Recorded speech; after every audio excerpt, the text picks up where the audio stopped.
The Revolution of 1851 was an attempt by Chilean liberals to overthrow the conservative government of President Manuel Montt and repeal the Chilean Constitution of 1833.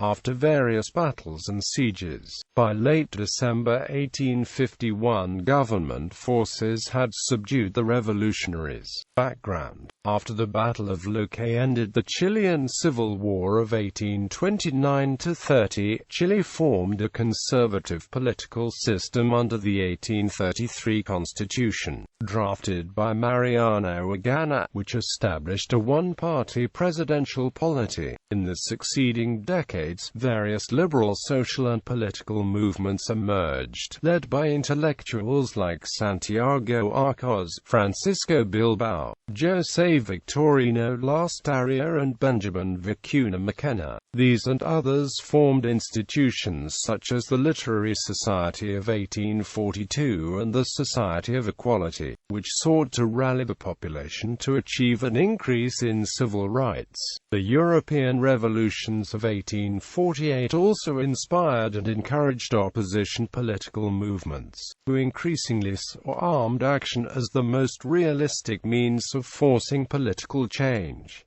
1851 election and uprisings. The 20th of April uprising. In early 1851, the opposition advanced candidate José María de Cruz in the presidential election to oppose then-President Manuel Bulnes's preferred successor, Manuel Montt. Concerned that the election might not end in the favor, Cruz and other opposition groups decided to attempt a military coup, to be carried out in Santiago by Colonel Pedro Uriola Balbontin. At dawn on the 20th of April, Uriola and his companions seized the main streets of Santiago and stormed the army barracks to arm more men. But few of the soldiers they had hoped for joined in the uprising. Two loyalist battalions organized to face the rebels and prepared a counteroffensive from the Alameda and Santa Lucia Hill. The fighting lasted about 5 hours, after which Uriola was killed along with more than 200 others. 25–26 June presidential elections. When the government announced that Montt had won the election by a wide margin, Cruz accused the regime of electoral fraud and declared the election void. He also alleged that government agents were conspiring to assassinate him, but the men accused were acquitted by the Chilean courts. After that, Cruz withdrew to Concepcion from Santiago. Small protests began in Concepcion, Coquimbo and Maule, which would gradually escalate into open rebellion. In the meantime, the government began arresting political opponents. September uprisings. Days before Manuel Montt assumed power on the 18th of September 1851, dissident uprisings seized power in Concepcion and La Serena. According to historian Alberto Edwards, the uprising was not only rooted in liberalism but also in provincialism. The revolution in La Serena was led by Pedro Pablo Muñoz, the brothers Antonio and Ignacio Alfonso, and other notable residents of the city, who organized a revolutionary militia of 600 men from La Serena, Oval and Illapel. Calling themselves the Restorers of the North, they were commanded by José Miguel Carrera Fondacilla. A revolutionary government was formed in the city, declaring the abolition of the Constitution of 1833. After a defeat by government forces in the Battle of Petorca, the city was besieged. The uprising in Concepcion, by contrast, had little to do with liberalism, as José María de Cruz and other Concepcion strongmen were Palucons. Instead, historian Fernando Silva claims that the election of Montt meant the loss of the political hegemony Concepcion had enjoyed in the 1829 to 1851 period, under the presidents José Joaquín Prieto and Manuel Bulnes, both of whom were from that city.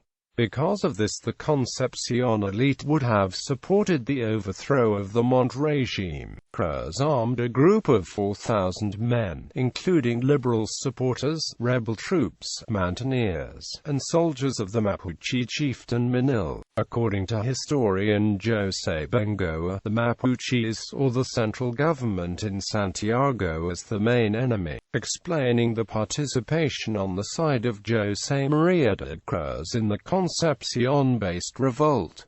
Later uprisings. On the 28th of October another uprising began in Valparaiso, led by artisans of the Society of Brotherhood. The Valparaiso Mutiny was led by Rafael Bilbao and José Antonio Riquelme. On the 21st of November a Chilean naval officer named José Miguel Cambiaso led a mutiny in Punta Arenas, which was eventually put down by the Chilean Navy. End of the revolution.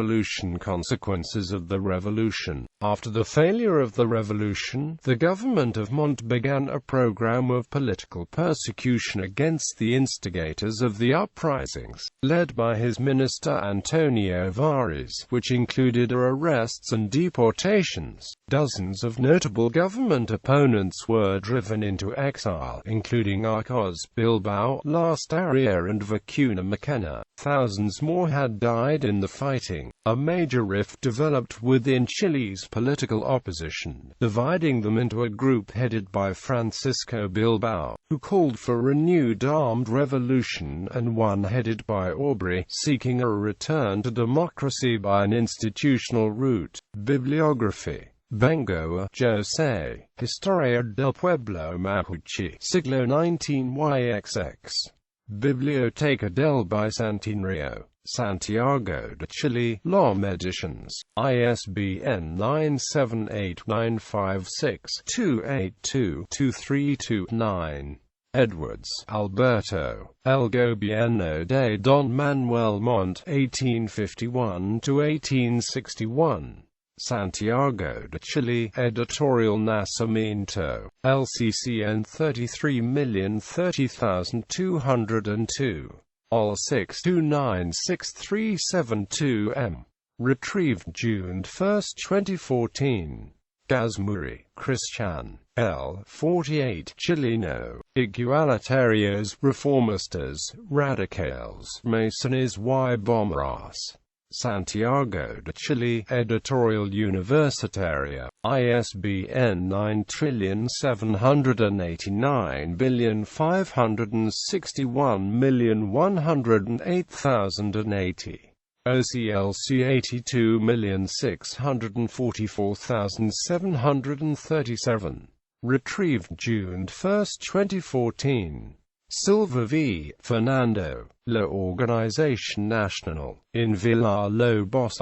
Sergio Silva, G. Osvaldo Silva v. Fernando. Patricio Estel M. Historia de Chile.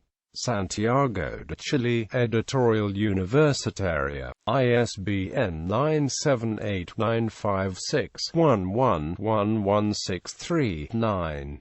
LCCN 75,527,429. OCLC 1,259,676.